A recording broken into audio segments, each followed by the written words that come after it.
Property na ng LG yan. Once turnover. Pangalawa, for its intended purpose. Kapag nirentahan namin siya, lahat ng tao, lahat ng lisensya ng licensed doctor, nurses, medtechs, pharmacists, lahat is amin na. Kami magpapasweldo. Okay? Furthermore, kami na magdadala, mag-i-invest kami ng mga medical equipments like x-ray, kung kailangan ng, kung may ultrasound room, di ba? Laboratory equipments, and i-stockan namin siya. Okay. At the end of the day, tatanungin niyo ako, Doc, Mike, paano kayo kikita? Siyempre, private kami, di ba? Magiging fee for service na lang po siya. So, pag may dumating na pasyente, titingnan namin, siyempre, i-charge yung consult, i-charge yung laboratory na kailangan, bibigyan namin ng gamot. Pero yung ano, Doc, kasi that was given to the LGU to provide yung, kung pwede nga, libre, di ba? Medical services. Hindi ba kami dyan ma-question sa Hindi po. DOH in terms of affordability? Paano ba kaya? Okay, number one, sa tao, libre siya. Papunta na po ako doon. Okay. Kasi, technically, yung LGU, familiar kayo sa Makati, di ba meron silang yellow card, Citizen at saka PWD. So, ano to? Basically, ang sinasabi nito, kapag pumunta ka doon, ang magpapa-check up, meron siyang budget, di ba? Na pwede niya gastusin sa health. Di ba? So, we can do the math kung magkano talaga yung kailangang budget. So, technically, yung private provider, isipin niyo po parang guarantee letter lang to. Kung halimbawa si Sir, si Vice, papatingin sa akin, ang sinasabi lang nito na ginagarantiya, utang muna Doc Mike, utang muna, babayaran to ng government. Parang guarantee letter, parang tabang sa MSWD. Okay. So eventually, Doc, sino talaga magbabayad? The government. LGU. Ngayon, sasabihin niyo sa akin, Doc Mike, saan kami kukuha ng budget? Normal na tanong sa akin yan. Kayo, baka marami kayong budget since pangla. May excess naman di ba? Pero sa iba, one hospital, magiging twin siya nung hospital sa Tagbilaran. So, meron Which hospital? Ha? Which hospital ng Tagbilaran? Bago rin sa Kung sa Cortez. Hindi po. Dito sa Old Tagbilaran Airport, 'di ba i-develop na siya? Gagawin siyang business park. So, kinausap kami ng developer, baka pwede maglagay daw una ng clinic. Sabi ko, ang laki-laki ng space mo, ba't hindi pa ospital? Yun naman, ang gagawin kasi doon, Center for parang lunsod ng kabataan ng Bohol. Diba? Kasi walang tao doon eh. Dito sa Panglao, it's more of adult, diba? Adult yung talagang focus na. Though may pediatrician pa rin kami dito. So, isa sa mga magkakaroon din tayo ng surgery, yung mga minimally invasive, yung mga telescope na surgery lang. Ang mga gagawa is from Vicente Soto. I'm talking with kasi kayo yung malapit, di ba? Sabi niya, sige Mike, pila mo lang. Magtatrabaho kami sa sa Bohol. So yun po, first step natin, kung amenable tayong lahat, is the card. May ordinansya naman tayo para doon. Siguro, Vice, kung sino lang yung mag-sponsor, di ba? Yung committee chair po ng health. So, card, tapos pagka na-turn over na yung facility, yung lease agreement to the pa-check na lang sir kung magkano, kung ano yung nakalagay sa revenue code. Kung magkano per square meter ang rent. Kung wala, Definitely sir, yung kasi namin, revenue code is 11 years older na yon. Tapos, we are in the process, Honorable Rodriguez ang committee chairman, we are in the process of updating the rate. I-update nyo lang, tapos irerentahan namin at a fair rate, di ba? It would be good if you can give us your rates already. Sir, iba-iba kada probinsya eh. Can we show you our rates? Show us your And then rate. comment na lang kayo. Sa mga Kasi pag sinabi ko sa iyo sa sagsugod, baka magulat ka. Naayos na namin lahat ng rates. Sa totoo lang, tapos na. But, syempre, if before the public hearing, which we are scheduling, mas maganda ma-comment nyo na. Opo, sige. Diba? Kasi nagulat, yung sa Sorsogon naman, parang 25 years na, ang rent ko po doon, 5 pesos per square meter. Kaya huwag nyo gagayahin yun. Sabi ko, nagulat ako, 5 pesos? Sabi niya, yan yung nakalagay, hayaan mo na. Sabi sa akin, at least maliit ang renta mo. So, we're hoping to rent it for at least 15 years. Tapos, kapag after the rent, lahat ng matitinong gamit doon, we turn over to the LGU. Ngayon, pag that time, wala pa rin kayong ano nga ba to? Yun sa sweldo, sa mga tao, ganyan-ganyan, eh di extend nyo lang kami. Wala namang problema yun. Kasi madali yun naman rent lang naman kasi. Part of some contract yan that the equipment will be left. Of course, oo. Okay. The equipments will be left. Okay. It's part, it will definitely be part of the contract. Okay. Diba? Halimbawa naman, Vice, gusto mo mag-request sa akin, Doc Mike, dun sa ating tourist area na Alona, parang wala akong nakitang medical clinic na malaki dun dito. Wala, for emergencies and ano. Sabi ko, hanapan nyo lang ako ng lupa dun, patayuan ko. So, pwede rin yun. Diba? O patayuan ninyo, di ba? Tapos rentahan na lang din namin. At least meron kang ang tawag po kasi sa US dito, urgent care. Di ba? Ano talaga yung urgent care, parang 24 hours siya, tapos may basic. Or at least, I mean, if a tourist feels safe, they would go. Di ba? So yun po yung proposal natin. So, sir, so far ngayon, with your proposal, ano nag-LGU ang medyo malapit-lapit na kayong Ay, Daraga po. Daraga Albay sa Daraga Albay. Actually, pupunta po si Mayor kasama ng kanyang SK All Federation. 50 plus. 52, 54 yata. Papunta sila dito ng laboratory test, saka may doktor every other day. Kasi malaki talaga sila, hindi ko mamamanage yun. Kayo, relatively may dalawa tayo at saka isang ospital, malaki na yun. Diba? So, sila po magsa-start na. Siguro, actually sir, mamayang gabi, pagkaalis ko dito, diretso na po ako sa Bicol. So nag-demographics ka na talaga sa Panglao? Yes po. Oo. Mga how long did it take? Actually, last administration, Yes. under Governor Yap, he approached Governor Cheese for me to study Bohol. Tapos yun nga, parang sabi niya, taga-Ubay pala yung family ng wife mo. Yes. Ganyan. Sabi ko, hindi, parang, di ba parang nag-lockdown ng sobra, hindi kami makalipad. Hindi na naayos namin ni Governor Yap. So, ngayon, I have a fairly good idea of what to do. Actually, I'm looking at the whole district of of District 1. Yun na yung tinitingnan ko ngayon, kung saan mga ideal maglagay ng mga facility. Yung ating ginamit yan.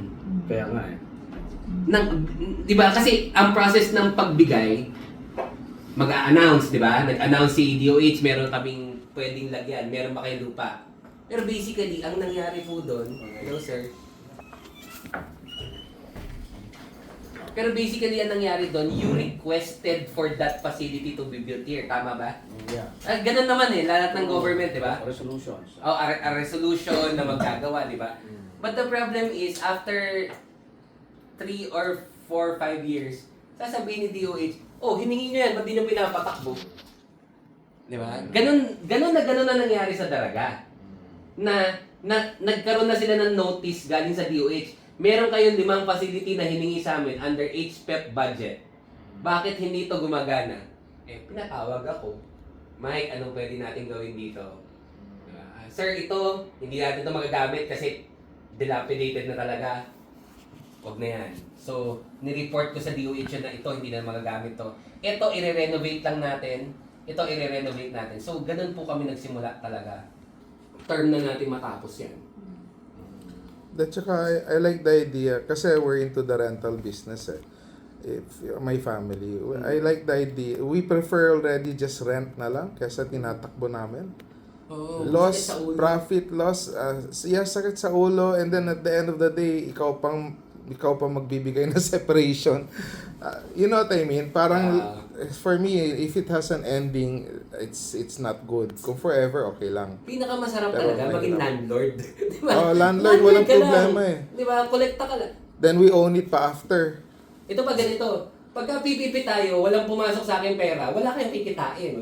Hindi kayo pwede mag-demand kasi wala kinita Pero kung renta yan, kahit wala kaming kitain, babayaran namin yung renta namin for the month. Di ba? So, tama ka sir. It's really easier to rent, di ba? As long term naman yung rent. Hindi naman namin basta-basta iiwan. Ang concern ng ako, ang concern ko lang dyan, be it PPP, be it contract lease, my main concern is the affordability of the people because that is the main goal why we have this facility to give Sir, the people will affordable. always be free. Kasi nga gagamitin natin to. yeah, oh, yeah. Libre sila eh. 'Di ba? Sa inyo naman, in terms of the LGU, kami kasi since we're a national company, may multiple branches kami. Standard yung rate namin kasi hindi kami pwede pero definitely mas mura kami sa Galyares. Yung kasi doon may rate pa rin naman yung mga CBC, mga ultrasound nila, 'di ba? Hindi naman libre doon eh. 'Di ba? I mean, pwede siyang i-subsidize pero hindi siya libre. May rate pa rin, 'di ba? Ngayon sir, shoulder siya malasakit. Pero ang malasakit po pagka I work with Senator Bongo sa Malasakit Center sa Sorsogon. Magbababa sila ng 10 million pesos halimbawa, i-audit pa rin yan price mga private, mas mababa kami. So, tipong if ever there is a hindi kayo mababa, it would only be Galyares na pantay halos. Okay. So, free yung constituents natin sa Panglao, sir, on the shoulder of LG. Okay. So, titingnan natin yung budget. Tayo yung magbabayad. Ipapasok natin sa No, but So, sana you can titingnan show natin us yung something like, okay, you're renting but the LG will also spend. So, in the end of the day, we're spending pa rin, ganon. LG. Di ba? Yeah, Pero but yun yung based on the budget. yun yung base sa budget ninyo. Yes, diba? tama. Yes. Of course, helping you, halimbawa, like, si Cheese, si Senator Tolentino, sino pa kausap natin? Si Lapid. So, boss, pahingi naman ng 5 million ng Panglao para lagay sa special health fund. Okay. Ganun yun. Kasi may maip sila eh. May If maip you can talaga help sila. us get the funds rin, that would really help. It is part of our deliverable. It is always part of our deliverable sa Hindi ba yan, sir? Kasi you're into that business, no? Hindi ba yan yung malalabi sa Senate at sa Congress na instead of magmamakaawa kami sa mga senador, diretso ng mapandingan yung LGU, yung ganyan. May mga ganyang facility, yung mga ganyan. Ang nagsabi ng ganyan sa akin na hindi ko pa nakita na na nangyari was si Ecleo ng Surigao. hindi Dinagat. Dinagat. Sabi niya Mike fa-fundan yan taon-taon 500 M daw yung ospital nila. Oh. Kasi yung previous congressman nagpagawa ng 200 bed ghost town since 2017. Napuntahan na namin eh. Sa Aluna. Kaya nga sinasabi ko kanina, kung may lupa doon, tatayuan ko pa ng isang clinic doon. Okay. Na 24 hours. Diba? For tourist talaga. Pero At sir, yung super health namin is very ideal. It's because this proximate lang siya sa alumna. Nakita ko na. Actually, sir, Walking distance na dito. ang preferred mo kasi is, well, gagawin ko siya. Hindi ko sinasabing hindi. Okay na ako doon. Pero somewhere na doon sa heart of the action.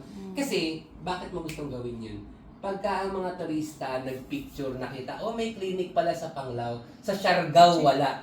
Sa Panglao na lang tayo. Plus yan plus. Ang laking plus nun. Yung Tawala kasi medyo hindi visible. I would actually reserve the Tawala Health Center for Panglaweños. Yung mga taga-Panglaweños ba? Tama? Panglawanon. So, kung hindi constituent, bayad sila. Oo. Doon tayo magpa-profit share. So, halimbawa, Amerikano. May rent tayo, di tayo din gagasta. Yeah, pero at the same time, we can also adjust the special health fund. Hindi pa natin nilagay yan. Wala pa nga eh. Wala pa. That is why we have to sit at up if we... Yeah. But my concern here, Vice, is that kasi this would be parang unsolicited proposal yung gagawin ninyo. Actually, nakapagbigay na po kami ng unsolicited proposal Oh, that's why. sa Office of the Mayor. Kaya nandito na kami ngayon. Okay. Unsold talaga siya. So, hindi pa namin, okay. So, kasi, we don't do that, and then we have to put that into Swiss challenge pa, di ba? Kung may ibang Pagka po, possible. via JV, actually, ang Swiss Challenge is for PPPs. Di ba? Pero we're renting eh. Yung kahit na rent, di ba, sabi kanina, it's possible that you are not really the only one providing. Okay lang sa amin. Okay, so that's I think, anyway, this process can be discussed further on, no? So yun lang ang concern. Then possibility yung rate yan sa bagong super health center, but you still need a private clinic for the foreigners. Kung gusto nyo lang, Is that what? Okay. if you like, Yeah. So, but it does not mean necessarily mean nga galing sa municipal, pwede private. oh. Okay. So, Tapos doon tayo magpa-profit share. Yun yung JV. bakit ba profit share pa kung private? Kung private. Yeah, I mean, for example, if we have some properties there, and we can rent it to you directly without involvement of the municipality. Pwede rin. Pwede rin. In essence, Ano again, what's the ideal size for your clinic there? ang footprint namin is 120 square eh. 120 120 square. So siguro plus parking, 200, 300 square meter RT. Siya yung magdi-design eh. Oh, So 120 square yung actual clinic tapos Sa parking. parking. How tall would be the building? Single story lang. Single story. And then mga 200 square meters perhaps. If you have that, then go. Ano lagi mong agad sa una ni. Kung gusto mo ng lupa, I have a 3-hectare roadside. Pero sa Lourdes. Sa Lourdes, sa Lourdes. entrance. Saan yung Lourdes? The entrance sa Panglao. Boundary. If we had a welcome, you're in Panglao, that's it. Okay. That's the boundary. So yun po. We have also property in Alona Beach area. Mm. Ayun, ano lang, sabihan nyo lang kami. Kami naman is actually, magiging botante na rin ako ng Panglao. Kasi meron akong lupa. Saan yun po? Sa may Crystal E. Sa may Crystal E. So, actually, kaya ako talagang pinupush din ng in-laws ko. From Ubay, sabi ko, okay ako dito. Sabi ko, so magpapagawa rin ako ng house doon sa may Crystal E. So, So, ganito na lang sir. Mayroon ako yung proposal na sinabit sa Office of the Mayor. Opo, we can furnish you a copy. Yes. We can furnish. endorse mo po na niya. Actually, dapat si Mayor pala mag-endorse. Dito. I-endorse si Mayor, tapos, For our deliberation, and then eventually, because that Presentation involves po. a contract of lease, then we will authorize the mayor to enter Memorandum into of it. pero ang kailangan po talaga natin unahin is yung setup ng card. Kasi special health fund at saka ito. Sir, kung mag-usap na tayo ng detalye ng pag-establish ng card, Tapos na. can we have a committee, kung mag-committee meeting kami, the committee on health, pwede kami mag-zoom sa inyo? Opo, health For ba po? yung mga direct questions? Based ka dito or sa Manila? Pwedeng joint. Saan ka based? Boys and men. Sa Pilipinas. No, Actually let's po, say, hindi. Seryoso sagot kasi Yeah, I meron akong understand. dalaga, meron akong ganito. parehas tayo. No, ay- but my point is, if we have a meeting, Zoom or... Zoom na lang. No, we'll come here. You will come here. Yeah, kasi he said he's practically here na. Wala namang problema na na mag-fly. Basta give us a week in 2 weeks mas maganda kasi mas mura yung ticket, di ba? We'll come here, wala namang problema. So, ganito daw, maghihintay na lang kami ng endorsement galing sa Office of the Mayor for us. And then we will discuss that at committee level, and then we will invite you or inform you when is that date. Vice, papadala na rin kami ng mga initial na mga ordinances. Mas maganda. Yeah. Para mayroon kami Better. Better. Mas mainam, sir. Kaya ano na lang sa ano. And in this case, the sooner the better. Kinumdum ka sa atong budget sa mga abot ba tawag 30 million, 20 million sa atong health? Wala pa. But kay basin to give them the idea if you can start that amount basta. Oh, but we will discuss first the Yeah. card. Pero I think unya na ng card sir, okay na tanan? Okay, ang card ana pa man malihog kung ma-approve na atong papers. Kaya mag-una ta ana di ba tama kuan sa atong papers mowa. Ang pag-uusapan muna namin, sir, is mas maganda kung Yung mayroon kayong contract. templates, yung mga documents nyo, Ano titignan namin. po, provide po namin na. Hingin po kami ng email mamaya para ma-forward. Secretary po Kung sino namin. po Kani yung cards mo agi may census na to sa atong kuan. Yeah. Kada barangay po. So, okay. Sira na. Maghintay kami Dali, ng ron po endorsement na. galing sa, sa Office of the Mayor. Opo, Pwede ka tapos ron, sa kanan. hingi lang kami ng email. Mga honorable councilors, vice lang ako. As in, promise, tanungin nyo lang ako. Budget lang yung pinaka-importante mo sa budget. Actually, sa size ninyo, tingin ko, kasi half year na eh. Kung halimbawa tinurn over sa inyo yan ng July or end of Mura, or gi-turnover August. 67% ang completion na, sir, nung pumunta nila. Kung ma-turn over sa inyo, official turnover ng August, lisensyado yan ng September. May doktor kami, may Filing na ano. mataguto. Oo nga, Sir, sabay. ako matapos doktor namin ha. Filing na ba? Gamit namin is Manila rin. Yung ano namin, yung nurses namin, di ba ma-absorb? Depende. Meron kaming non-poaching clause. So technically, kapag nagtatrabaho sa munisipyo, Hindi niyo ipapirate. hindi namin pwedeng i-pirate. Ah, 'Di ba? Unless i-endorse new niyo sa amin applicant, na ito pong job order na to, wala naman talagang rason na wala na kami mag-create na item, endorse na namin sa inyo, doon pwede lang. Bakit di pwedeng ma-pirate sa? May Ethical lang. Wala ng tao si MHO. Pwede i-delete Sige po. Sige, tapos hingin namin yung email. Okay. Thank you. Doc, guys, salamat. Doc? Sir, salamat.